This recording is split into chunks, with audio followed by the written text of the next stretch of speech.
Everyone's saying the first homeowner grant is the smartest way to get into property right now. Stamp duty savings, government support, free money. But if you think that automatically makes it the best financial decision, this video is probably going to make you uncomfortable. Because for a growing number of Australians, using first home incentives is how they lock themselves into the wrong property at the wrong time with the slowest path to wealth. And the alternative, most people dismiss, rent vesting.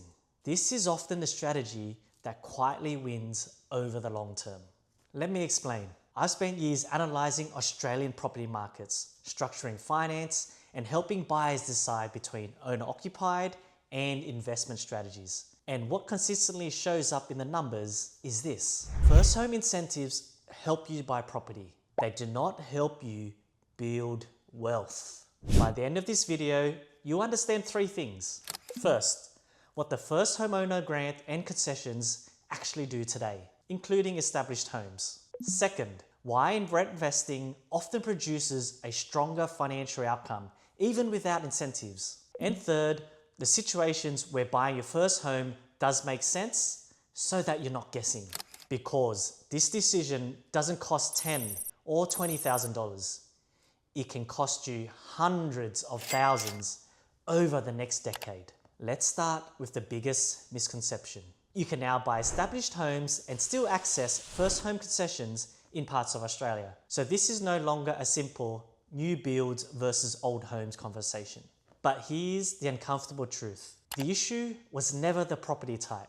It's the decision framework that the incentives push you into. The first homeowner grant and stamp duty concessions are designed to help you buy a home to live in, not to help you optimize growth, flexibility, or long-term returns. Here's how that plays out in the real world. Once your decision is anchored to questions like, where do I want to live right now? What fits my borrowing capacity today? What qualifies for concessions? You're already narrowing your options. You're prioritizing affordability and lifestyle first. Asset quality comes second. And the consequence is predictable. You often end up buying a compromised location, a compromised asset, at a stage of life where flexibility matters most. The property might be established, but the growth profile is still constrained by the reason you bought it. That's the part most people miss. Now, let's contrast that with rent vesting. Rent vesting is not a loophole. It's not gaming the system. It's simply separating lifestyle decisions from investment decisions. You rent where you want to live, and you buy where the numbers make sense. Instead of forcing one property to do everything, be affordable, be comfortable, be close to work, be future-proof, and be high growth, you let each decision do its job properly. Here's why that matters financially. As an investor, you're not restricted by where you want to live. You're not anchored to your workplace or family radius. You're not limited by first home eligibility rules. That opens access to markets with higher owner-occupied demand, tighter supply, and better long-term growth drivers. And this is critical. Growth doesn't come from grants. It comes from scarcity, demand, and buyer competition. Now, let's put some real numbers around this, because this is where clarity replaces opinion. Assume two buyers, same income, same savings, same borrowing power. Each has $120,000 saved. Each can buy around $650,000. Buyer A uses first home buyer concessions. They buy an established owner-occupied home for $650,000. Stamp duty savings and grants total roughly $25,000. That feels like a win. But over the next 10 years, the location they've chosen grows at about 3% per year, which is common for lifestyle-driven, compromised markets. After 10 years, that property is worth roughly $875,000. Total capital growth is about $225,000. Now factor in interest, rates, maintenance, and the opportunity cost of capital. It's not a bad outcome, but it's not transformative. Now look at buyer B.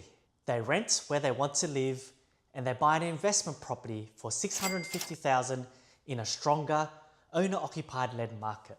No grants, no stamp duty relief. But the asset grows at 6% per year.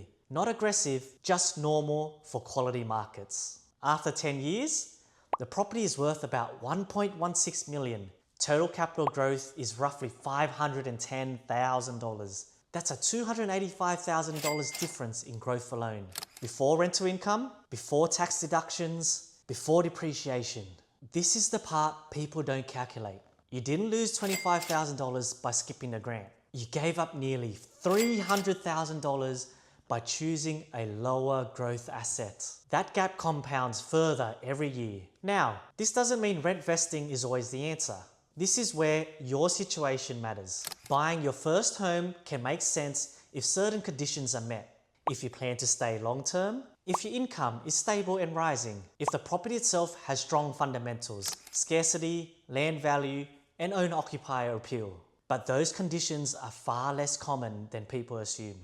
This is where first-time buyers get trapped. Mistake number one, they optimize for incentives instead of outcomes. The grant feels guaranteed, but growth feels uncertain. So they choose certainty and sacrifice the upside.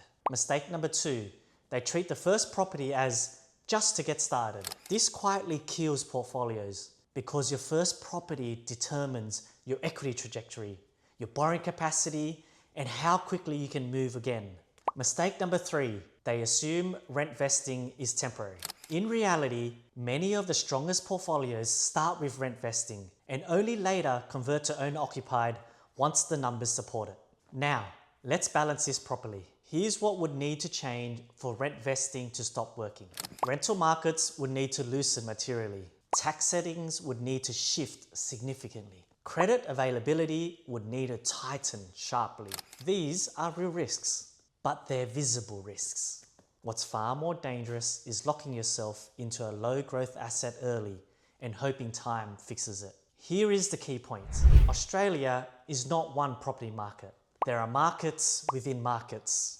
Owner-occupier suburbs behave differently to investor-heavy estates. Scarcity behaves differently to supply pipelines. Established assets behave differently to compromised purchases. The first homeowner grant doesn't care about any of that. Rent vesting gives you choice. So if you're deciding between using first home incentives or rent vesting, don't ask, how do I buy something as soon as possible? Ask, which decision gives me the most control over my financial future? Because getting into property is not the goal. Building options is. If you want help applying this to your own situation, your income, your borrowing power, and market selection, this is exactly what we do every day. No pressure, just clarity for you. Thanks for watching, and don't forget to like and subscribe if you found this content helpful. I'll see you in the next one.